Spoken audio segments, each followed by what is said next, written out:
अध्याय 2 सांख्य योग। श्लोक 49। श्री भगवानुवाच दूरेण ह्यवरं कर्म बुद्धियोगाधनञ्जय बुद्धो शरणमन्वेच्छ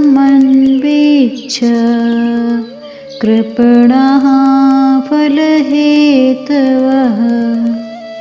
बुद्धि योग यानी समता की बजाय सकाम भाव से कर्म करना बहुत ही निकृष्ट यानी बुरा है।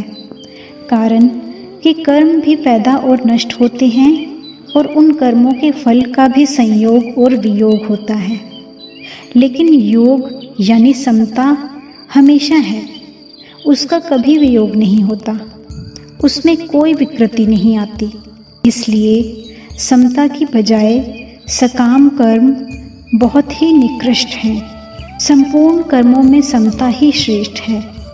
समता के बिना तो मात्र जीव कर्म करते ही रहते हैं और उन कर्मों के परिणाम में जन्मते मरते और दुख भोगते रहते हैं। कारण कि समता के बिना कर्मों में उद्धार करने की ताकत नहीं है। कर्मों में समता ही कुशलता है। अगर कर्मों में समता नहीं होगी तो शरीर में अहंता ममता हो जाएगी और शरीर में अहंता ममता होना ही पशु बुद्धि है।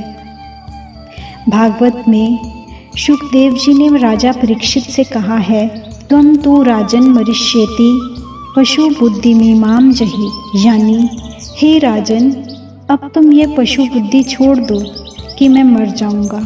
दूरेण कहने का मतलब है कि जैसे रोशनी और अंधेरा कभी एक साथ नहीं हो सकते, ऐसे ही बुद्धि योग और सकाम कर्म भी कभी एक साथ नहीं हो सकते। इन दोनों में दिन रात की तरह महान अंतर है। कारण कि बुद्धि योग तो परमात्मा की प्राप्ति कराने वाला है और सकाम कर्म जन्म मरण देने वाला है। तो बुद्धि यानी समता की शरण ले। समता में निरंतर स्थित रहना ही उसकी शरण लेना है। समता में स्थित रहने से ही तुझे शरीर में अपनी स्थिति का अनुभव होगा। कर्मों के फल का हेतु बनना बहुत ही बुरा है। कर्म, कर्म फल, कर्म सामग्री और शरीर आदि के साथ अपना संबंध जोड़ लेना ही कर्म फल का हेतु बनना है। इसलिए भगवान ने 47वें श्लोक में माँ कर्म फल हेतुर्भू कहकर कर्मों के फल का कारण बनने में मना किया है। कर्म और कर्म फल अलग है और इन दोनों के बिना जो नित्य तत्व है वह अलग है। वह नित्य तत्व अनित्य कर्म फल के आश्रित हो जाए, इसके समान बुरी बात और क्या होगी। योग की बजाय कर्म दूर से ही बुरा है, यानी कल्याणकारक नहीं है। जैसे पर्वत से अणु बहुत दूर है, यानी अणु को पर्वत के पास रखकर दोनों की तुलना नहीं की जा सकती, ऐसे ही योग से कर्म बहुत दूर है, यानी योग और कर्म की तुलना नहीं की जा सकती। कर्मों में योग ही कुशलता है। योगः कर्मसु कौशलम। इसलिए योग के बिना कर्म निकृष्ट है, निरर्थक है और बाधक है। कर्मणा बध्यते जंतुः। योग की प्राप्ति कर्म से नहीं होती बल्कि सेवा त्याग से होती है। इसलिए कर्म योग कर्म नहीं है। कर्म योग विवेक प्रधान साधन है। अगर सेवा त्याग की प्रधानता न हो तो कर्म होगा, कर्मयोग होगा ही नहीं। समता तो परमात्म तत्व की प्राप्ति कराने वाली है, पर सकाम कर्म जन्म मरण देने वाला है। इसलिए साधक को समता का ही आश्रय लेना चाहिए, समता में ही स्थित रहना चाहिए। समता में स्थित होने से वह दीन नहीं रहेगा, लेकिन जो सकाम भाव पूर्वक यानी अपने लिए कर्म करता है वह हमेशा दीन बंधा हुआ ही रहता है। गीता में कर्मयोग के लिए 3 शब्द आए हैं, बुद्धि योग और बुद्धि योग। कर्म योग में कर्म की प्रधानता नहीं है बल्कि योग की प्रधानता है।